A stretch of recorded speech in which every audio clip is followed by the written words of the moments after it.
इस समाज को जिस मनुस्मृति से त्रस्त था,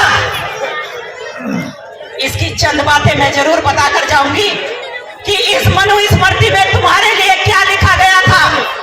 आखिर बाबा साहेब ने अपने जीवन के 65 साल तुम्हें क्यों दिए?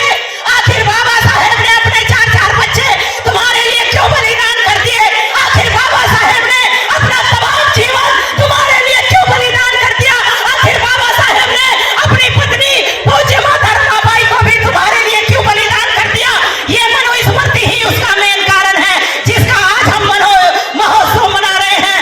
अरे तुम्हारे दीनहीन चेहरे देखकर ये जरा ध्यान से सुनना, बाबा साहेब के दिल पर चोट थी, वो रोते थे आपके लिए, वो हर पल जागते थे आपके लिए, हर पल मर गए वो आपके लिए। उन्होंने कहा अरे तुम्हारे दीनहीन चेहरे देखकर मुझे रोना आता है, तुम अपनी माँ के पेट में ही क्यों नहीं मर गए? क्यों इस धरती का बोझ बनाते हो? अगर तुम्हारे अंदर इतना भी सम्मान स्वाभिमान बाकी नहीं है कि तुम आगे बढ़ो और अपनी बहन बेटियों की इज्जत को बचा लो, तो मैं ये कहता हूँ कि मर जाओ, आत्महत्या कर लो। लेकिन अगर तुम्हारे अंदर सम्मान और स्वाभिमान बचा है तो आगे बढ़ो और अपना पानी पीने का अधिकार ले डालो। इसलिए बाबा साहेब जिंदाबाद के नारे वहां गूंजे और महिलाओं से बाबा साहेब ने कहा कि मेरी बहन बेटियों, आज मैं तुम्हारे मुक्तिदाता के रूप में यहाँ खड़ा हूँ, मेरी बात मानो, अपना पूरा बदन नीचे तक भीगना सीखो। उन्होंने आज तुम्हारा मुक्तिदाता डॉक्टर भीमराव अंबेडकर तुम्हारे सामने है। इसलिए ये डॉक्टर भीमराव अंबेडकर तुमसे ये कहता है कि कल तक जब तक मैं यहाँ रुका हूँ, तुम नीचे तक साड़ी पहन कर आओगी, इन बालों को बांध कर आओगी। बाबा साहेब जब वहां बैठे थे तो उन महिलाओं पर इतना असर हुआ, उन्होंने कहा कि जैसे दूसरे समाज की महिलाएं जब वो गर्भवती होती हैं तो एक जज की कुर्सी की तरफ देखती हैं, हे मेरी माताओं बहनों, तुम्हें भी यही काम करना होगा। अगर आज तुम्हारे वश में मजदूरी करना है तो तुम मजदूरी करोगी, लेकिन एक टाइम खाना खाओगी, अपने बच्चों को स्कूल का दरवाजा जरूर दिखाओगी, अपने बच्चों के लिए स्कूल की फीस का इंतजाम करो। अरे जिनकी छुटन आज तुम उठा रही हो, ये डॉक्टर भीमराव अंबेडकर ये कहता है कि आने वाले टाइम में वही लोग अगर तुम्हारे बच्चों की छुटन ना उठाए तो इस भारत में कोई डॉक्टर भीमराव अंबेडकर का नाम लेने वाला नहीं होगा और बाबा साहेब के जिंदाबाद के नारे वहां गूंजे। फिर ये मनुस्मृति को बाबा साहेब ने आग लगाई। तुम्हारे लिए शिक्षा के द्वार बंद कर देती है ये मनुस्मृति, तुम्हें गंदा पानी पीने पर मजबूर कर देती है ये मनुस्मृति, तुम्हारे अच्छे मकानों में रहने पर पाबंदी लगा देती है ये मनुस्मृति, तुम्हारे संपत्ति रखने पर मनुस्मृति रोक लगा देती है। अगर तुमने कहीं गलती से किसी ब्राह्मण बनिया राजपूत की महिलाओं की तरफ देख लिया तो ये मनुस्मृति कहती है कि इन अछूतों की गर्दन को फौरन उड़ा दो, जड़ से उड़ा दो, इनकी गर्दनों को काट दिया जाए। ये मनुस्मृति कहती है कि अगर इस समाज के बीच कोई समाज सुधारक पैदा हो जाए और वो छोटी सी भी मीटिंग करके अपने समाज को जगाने का काम करे तो उसकी जबान को काट देना चाहिए। और अगर उसने कहीं से किसी वेद मंत्र की एक भी बात सुन ली है तो उसके कानों में पिघलाकर शीशा डाल देना चाहिए। यानी कि इस मनुस्मृति ने तुम्हारा जीवन पशुओं से भी बदतर कर दिया। तुम पढ़ नहीं सकते, अच्छे मकानों में रह नहीं सकते, अच्छा खाना खा नहीं सकते, मंच लगाना तो दूर की बात, तुम एक चपरासी की नौकरी तक नहीं कर सकते, तुम कोई व्यापार नहीं कर सकते, तुम संपत्ति नहीं रख सकते। इसलिए अगर आज भी यह मनुस्मृति तुम्हारे ऊपर लागू हो जाए तो मात्र 5 साल में तुम्हारे घर की हालत पशुओं से भी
खबर को देखने के बाद क्या है आपकी राय, नीचे दिए गए कमेंट बॉक्स में दीजिए अपनी राय। ऐसी तमाम बड़ी खबरों को देखने के लिए जुड़े रहिए हमारे साथ। खबर अच्छी लगे तो लाइक कीजिए और शेयर कीजिए, और हाँ, चैनल को सब्सक्राइब कर घंटे वाली बटन को दबाना ना भूलिए। फिर आते हैं आपके बीच कुछ खास खबरों के साथ। तब तक के लिए नमस्कार, जय भीम।